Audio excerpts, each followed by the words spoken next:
Bonjour à tous.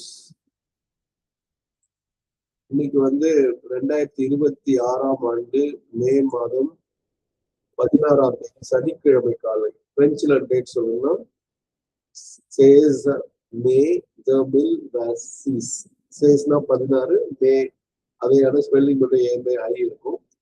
2026 26. இன்னைக்கு நம்ம புது தலைப்பு. இந்த தலைப்பு என்னன்னா லா ரெசப்டிவிட்டே. இதுல ஒரு இது ஞாபகம் வச்சுங்க, எப்பெல்லாம் தேன் இப்படி முடியுதோ அந்த தேன் முடியும் போது அதை ஃபெமினைன் ஞாபகம் வச்சுங்க. அது 100% ஃபெமினைன் ஆகும். அதனால லா ரெசப்டிவிட்டே, ரேசப்டிவிட்டே, இங்கிலீஷ்ல ரிசப்டிவிட்டின்னு நம்ம சொல்லுவோம். இதுல ரெண்டு அல்லது கொஞ்சம் நிறைய படிக்கலாம். La réceptivité est la capacité d'accepter et de préserver l'action divine. அப்ப லா ரெசப்டிவிட்டினா த ரிசப்டிவிட்டி, ஏன்னா ஈஸ் ஆக்டிவ் வெர்ப்னு சொல்லுவோம். லா கெப்பாசிட்டி அப்படின்னா த கெப்பாசிட்டி, த அக்செப்டிங் அப்படின்னு சொல்றது ஆஃப் அக்செப்டிங்னு சொல்லலாம், ஆர் ஆஃப் அட்மிட்டிங் சொல்லலாம். ஏன்னா அண்ட் த ப்ரெசர்வேனா ஆஃப் ப்ரிசர்விங்னு எடுத்துக்கலாம், ஆர் ரீடைனிங்னு வச்சுக்கலாம். ரெண்டு பொருள் வரும். லாக்ஸியோ டிவினா டிவைன் ஆக்ஷன்.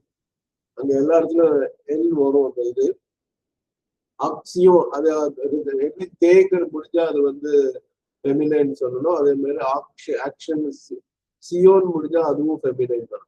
அதனாலதான் லாக்சியோங்கிறது திவன் அப்படின்னு போட்டோம்னா திவீன்னு போட்டுருக்கோம். திவீன்னு சொன்னா அது ஃபெமினைன் போட்டுருக்குது, திவான்னு சொன்னா மேஸ்குலின்.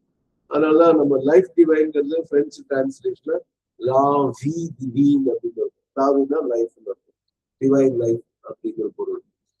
ஓகே, இதோட இங்கிலீஷ் எப்ப பார்ப்போம். திருப்பி படிங்கன்னா லா ரெசப்டிவிட்டே, ரேன்னு சொல்லுவோம்.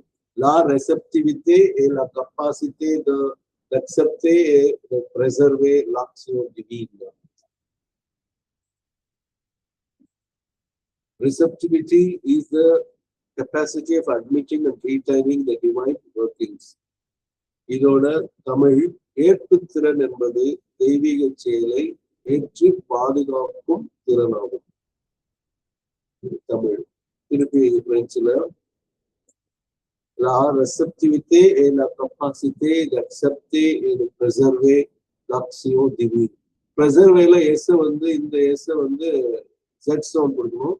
இந்த எஸ்க்கு முன்னாடியும் பின்னாடியும் வவல்ஸ் இருக்கு. அப்படின்னா கன்ஃபார்ம்டா அதை எஸ் சவுண்ட் கொடுக்கணும். Merci beaucoup à tous. Merci à la mère, merci à la